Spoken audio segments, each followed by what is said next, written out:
Okay guys, this is a knife that I'm looking to trade. This was my very first knife that I ever made. Retail value, I don't know, $300–400 because of the work that's gone into it. But because it is second hand, I guess the retail value would only be a couple of $100s. Now this is 440C stainless steel, brass guard, genuine deer antler scales, Australian beefwood liner in the middle, and brass liners between the scales and the center liner. There is a small brass liner in here as well. I'll get to this detail shortly. The pins in the handle, I'm not sure if you can see it, they go straight through.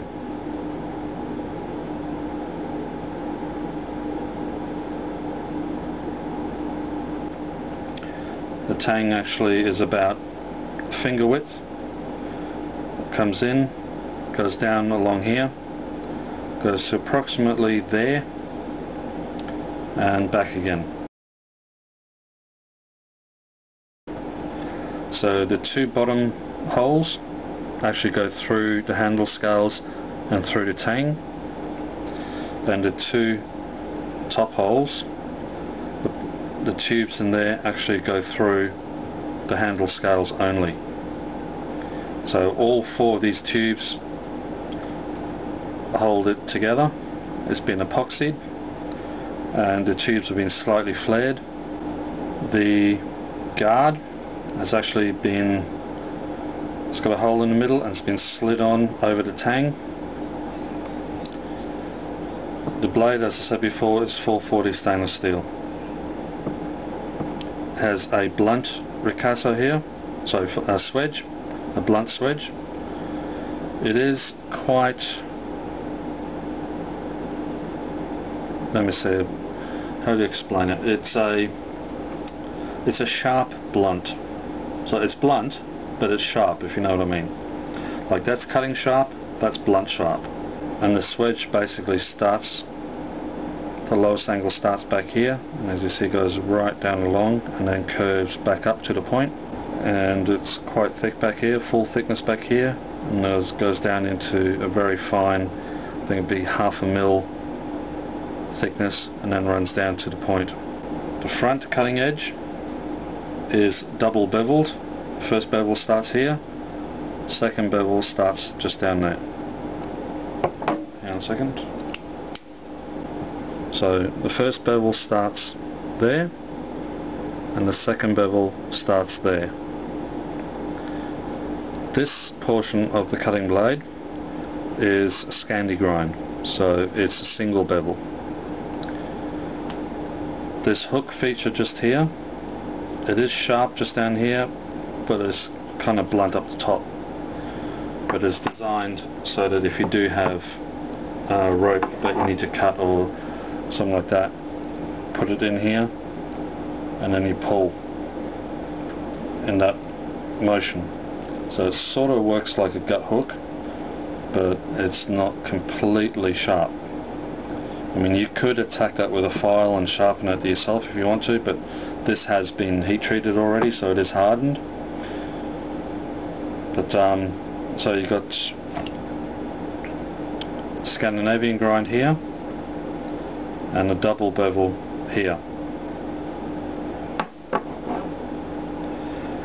The width of the handle at the back makes it good for light chopping moves. Put your two fingers behind there, grab that,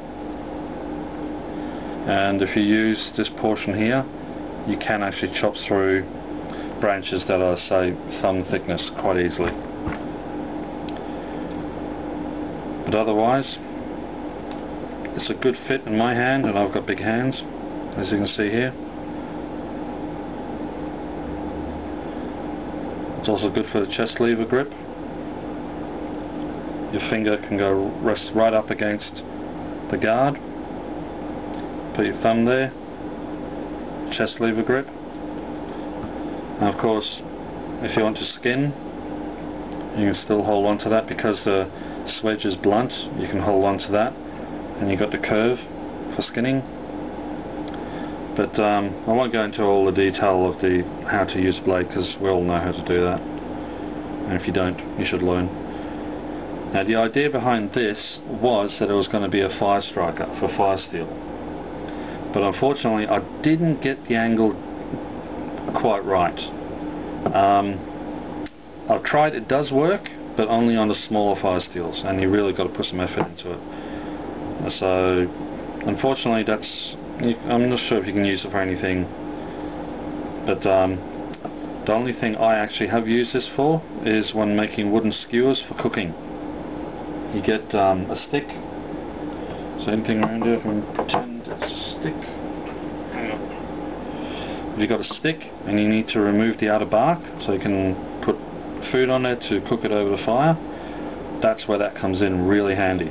Just put that on and you just scrape off the bark, and that's the perfect diameter for a wooden skewer.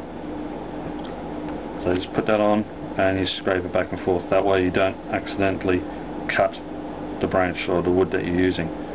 Turn it upside down and scrape. Okay, you've just seen the general overview of it. Now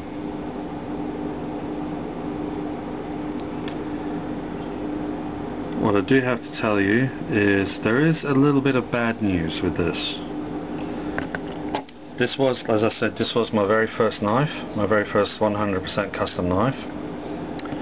The angles and the bevels on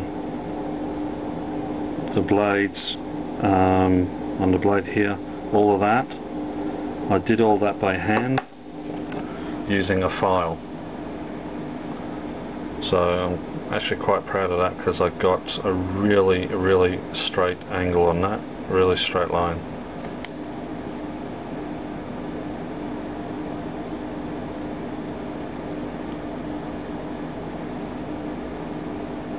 As you can see, there's the two bevels of the front half of the blade.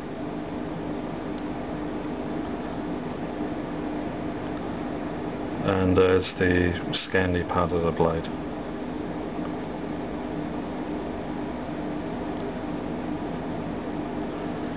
Now, for the bad news. It was also the first time I've ever used deer antler. So when I was shaping it, I got them a little short. So that's why there's a brass spacer in here. Now when I put the guard on, it had a snug fit. It didn't move, it didn't rattle, nothing. It just sat where it was and everything was good. But over time, brass being a soft metal, it shifted slightly, and it the hole that the tang actually went through, I guess it opened up just a little bit because it just had a little bit of a wobble, enough for you to actually go click click click click click click click click. So the wobble of that combined with the spacing in here, it was kind of annoying. So what I did, it's kind of hard to do one-handed. See that black in there? Unfortunately that's just from use.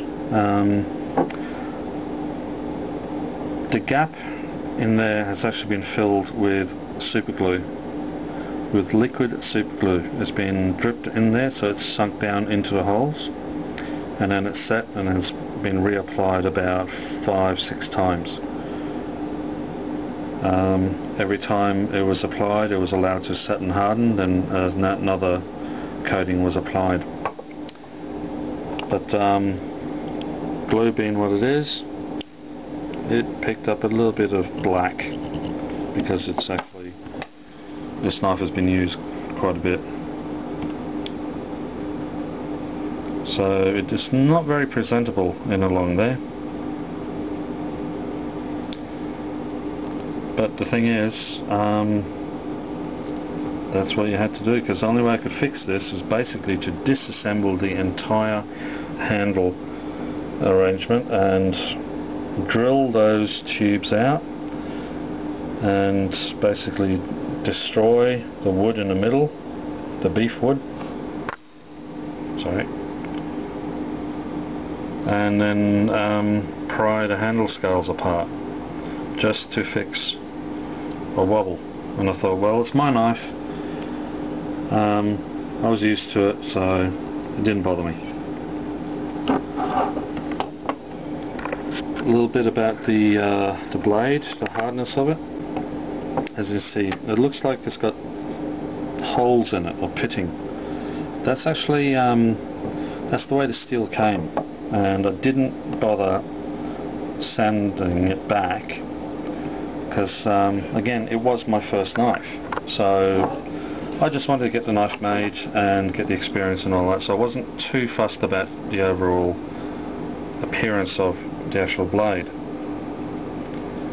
But it's been professionally heat treated in Victoria by a heat treating company, and if I remember correctly, the Rockwell hardness I think is 57, 58,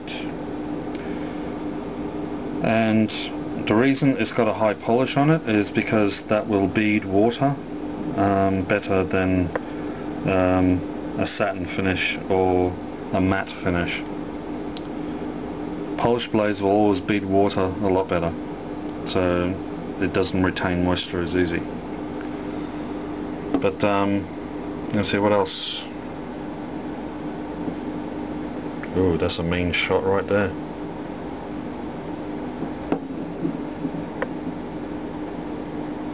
That's not a knife, that's a knife.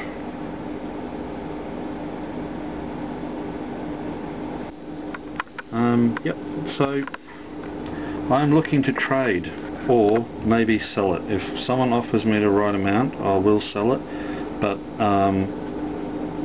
the initial idea for the video and for this knife was to trade. Now, what I would really like is one of these, a Leatherman, but not this one. This is my Leatherman Wave. I've had that since year 2000, 2001, and still going strong. But what I would like is the Leatherman MUT Wave. Yeah, it's my logo. Yeah, I would love a Leatherman MUT. Problem is, here in Australia, the Leatherman MUTs cost between $200 and $300. That's a lot of money that I don't have. Now, the MUT version that I'm interested in is the MUT EOD. It's the version that has the C4 spike on it. Yeah, I know in the States things are so much cheaper than out here, so I have no idea what someone could find a Leatherman MUT, how much they could find it for. But if you're willing, I'll trade you. If you're willing to buy a Leatherman MUT, or if you have one that's in really good condition, no rust, still has its pouch and the wrench, and you're willing to trade, you will in exchange get this. This is what I call my antler knife, or antler survival knife. Hang on, I'll show you.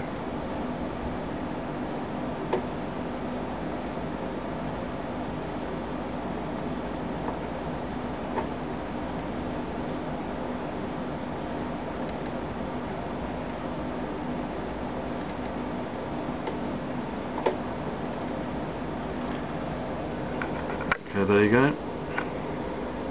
There's the knife. There's the brass liners. there is the right side of the antler, the left side of the antler, and the beefwood spacer between the two, which goes around the tang.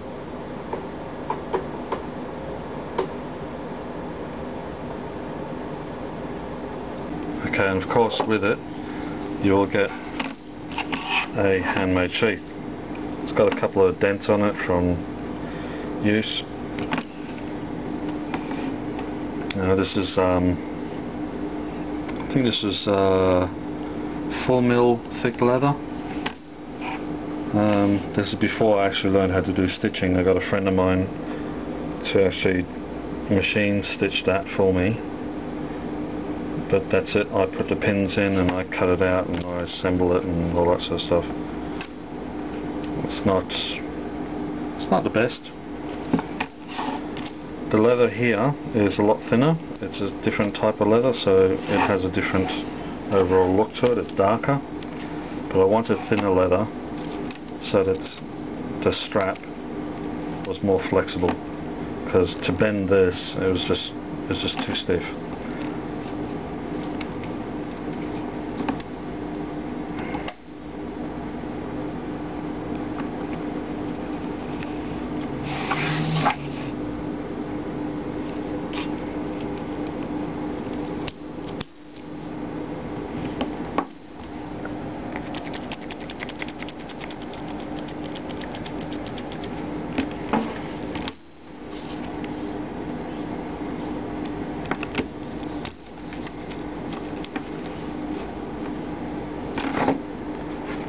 So have a think about it, guys.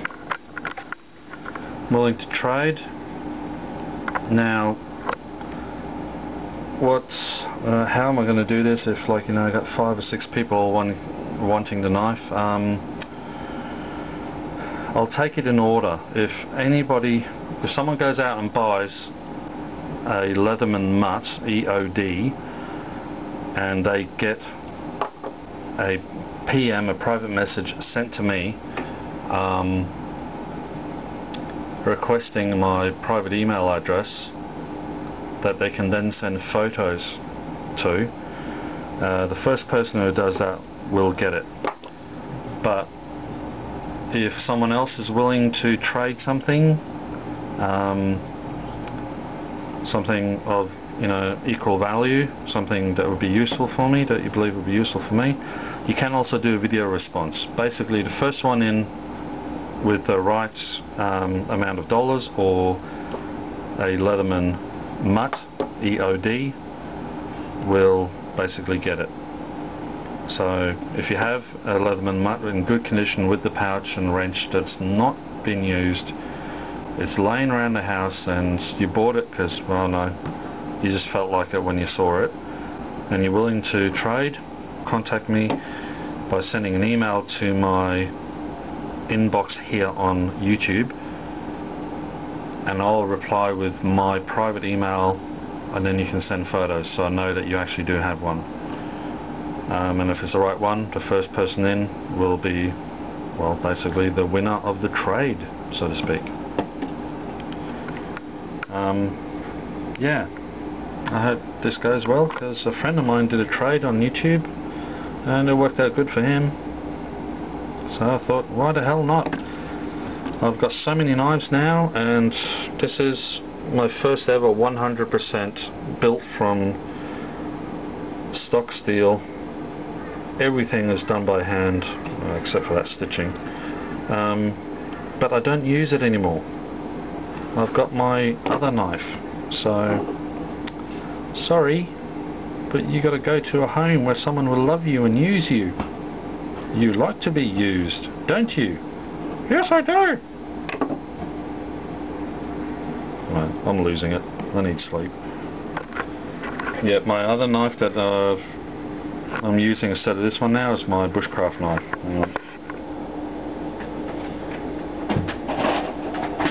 You should all know it because you've all seen it before.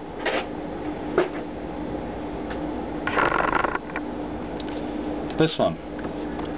All my subscribers should know this.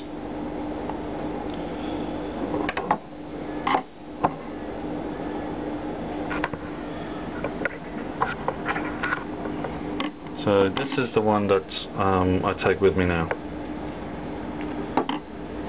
But yep, this video is not about my bushcraft knife, it's about my survival knife. Well, that's what I call it. The deer antler survival knife.